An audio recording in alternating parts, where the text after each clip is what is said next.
Good morning, children. Welcome to my channel Pathshala. Today we will read chapter number 5, The Apple Tree. Let us start reading this chapter, children. Once there lived a farmer in a village. एक बार एक गांव में एक किसान रहता था.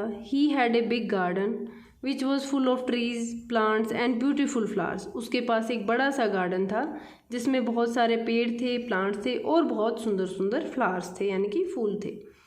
There was also a huge old apple tree in the garden. वहाँ पर एक बहुत पुराना बहुत बड़ा एक सेब का पेड़ भी था. The tree was very old. जो पेड़ था वह बहुत पुराना था. And had stopped bearing fruit long ago. Bearing fruit means giving fruit means जो सेब का जो पेड़ था उसने बहुत पहले फल देने बंद कर दिए थे. The tree however was of great use as it was a home to all the sparrows, squirrels and grasshoppers in the neighborhood. हालांकि जो पेड़ था वह बहुत ज़्यादा यूज़फुल था किसके लिए और क्यों था, क्योंकि यह बहुत सारी चिड़ियाँ थी उनके लिए, गिलहरियाँ और ग्रास होपर्स जो थे उनके लिए घर था. आसपास में जितनी भी चिड़ियाँ थी, जितनी भी गिलहरियाँ थी और ग्रास होपर थे अब नेबरहुड में या फिर आसपास में, उन सब का वह घर था. इसी तरह से वह बहुत ज़्यादा यूज़फुल था उन सब के लिए. बट फार्मर के लिए it was of no use क्योंकि it was not bearing fruit. Okay. The farmer felt that the tree was useless. अब किसान को लगा कि अब जो ये पेड़ है, जो सेब का पेड़ है, यह यूजलेस है, इसका कोई काम नहीं है. एंड वन डे, एक दिन, he decided to cut the tree down. और उसने पेड़ को काटने के लिए डिसाइड कर लिया, निर्णय कर लिया.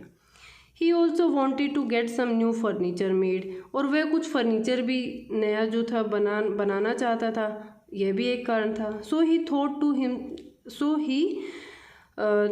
thought to himself that it would be a good idea to use the wood of the tree to make the furniture. और उसने ये भी सोचा अपने आप से, यह भी कहा कि ये एक बड़ा ही अच्छा आइडिया होगा कि जो सेब के पेड़ की जो लकड़ियाँ हैं उससे फर्नीचर भी बनाया जाएगा. The wood was still very strong end of good quality. और जो पेड़ भले ही पुराना था पर जो उसकी लकड़ी थी वो बड़ी ही स्ट्रॉन्ग थी और अच्छी क्वालिटी की थी. द फार्मर टूक एन एक्स का मीनिंग होता है चिल्ड्रन कुल्हाड़ी. And started cutting the tree with it. किसान ने कुल्हाड़ी ली और उससे पेड़ को काटना शुरू कर दिया. The moment he hit the tree the first time. जैसे ही उसने पहली बार उस पेड़ को हिट किया उस कुल्हाड़ी के साथ, ऑल द स्क्विरल्स, सारी गिलहरियाँ, स्पैरोज, सारी जो चिड़ियाँ थी, and grass hoppers came out of the tree. सारी गिलहरियाँ, सारी चिड़ियाँ, सारे ग्रास होपर्स वो उस पेड़ से बाहर आ गए. दे गैदर्ड अराउंड द मैन. वो उस किसान के चारों ओर इकट्ठे हो गए. And started pleading.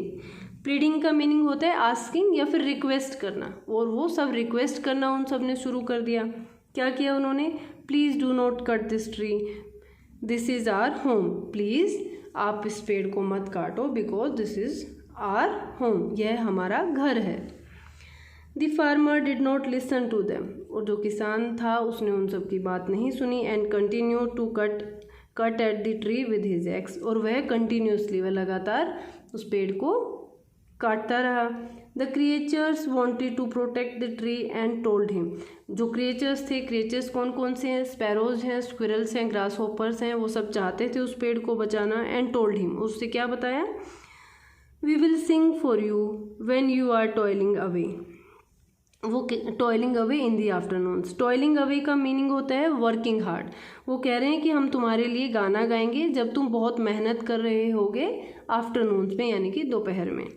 You will be entertained. तुम्हारा एंटरटेनमेंट होगा यानी कि तुम्हारा मनोरंजन होगा. And want feel tired. और तुम थका हुआ महसूस नहीं करोगे. अब जो सारे क्रिएचर्स हैं वो पेड़ को बचाना चाहते हैं और वो किसान को यही सब कहते हैं कि हम सब तुम्हारे लिए गाना गाएंगे जब तुम काम कर रहे होगे, जब तुम बहुत ज़्यादा मेहनत कर रहे होगे दोपहर में. और इससे क्या होगा जब वो सब गाना गाएंगे, जिससे उससे किसान टायर्ड नहीं फील करेगा और उससे उसका एंटरटेनमेंट भी होगा. But the farmer did not listen to them. पर जो किसान था उसने उन सब की बातें नहीं सुनी. When the farmer was busy chopping the tree, जब फार्मर बिजी था चॉपिंग यानी कि कटिंग करना, जब ट्री को काटने के लिए, पेड़ को काटने के लिए किसान जब बिजी था, he suddenly noticed something shining in the hollow of the tree. Hollow का मीनिंग होता है बच्चों a natural hole in a tree. Naturally जब एक पेड़ के अंदर जब एक छेद बन जाता है उसे कहते हैं होलो। जब किसान बिजी था उस पेड़ को चॉप करने में, उसने अचानक ही नोटिस क्या किया कि जो पेड़ के अंदर एक छेद था उसके अंदर कुछ चमक रहा था। He went a little closer, वह थोड़ा सा पास गया, and realised that it was a beehive full of Honey.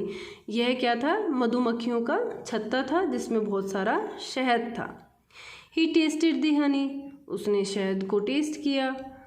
The fresh Honey made him extremely happy, और जो फ्रेश उसे जो ताज़ा उसे शहद मिला था उससे उसने उसको टेस्ट किया था, इससे उसको क्या हुआ? बहुत खुशी मिली।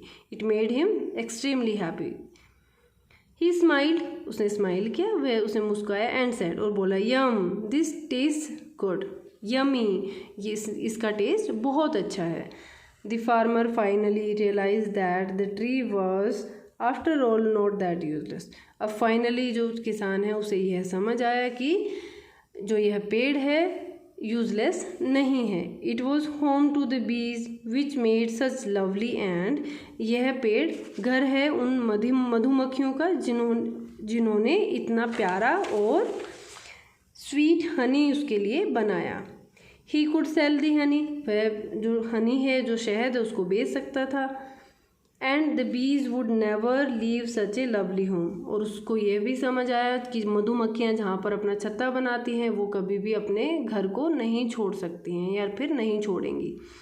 ही थ्रू अवे दी एग्स, उसने कुल्हाड़ी फेंक दी। And said to the other creatures, और जो दूसरे बाकी क्रिएचर्स थे वो थे स्क्विरल्स, स्पैरोज, ग्रास होपर्स, उनको क्या बोला?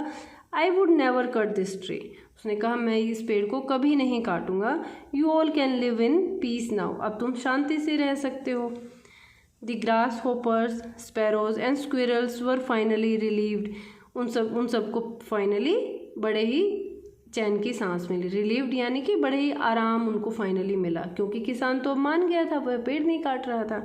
एंड सेड, और बोले, isn't it good that farmer found the bee hive in the tree, उन्होंने कहा क्या ये अच्छा नहीं है कि किसान को एक मधुमक्खी का छत्ता मिल गया इस पेड़ में। We would have lost our home, otherwise हम सब क्या कर लेते? हम अपना घर खो चुके होते।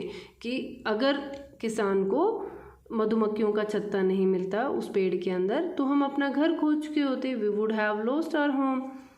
दे continued living happily in the old apple tree, और वो फिर उसके बाद वहाँ पर वो कंटिन्यूली सारे जो क्रिएचर्स हैं, जितने भी स्क्विरल्स, स्पैरोज, ग्रास होपर्स, जो बीज थी, वो सब वहाँ पर कंटिन्यूसली वहीं पे उन्होंने रहना शुरू कर दिया उस पुराने पेड़ में।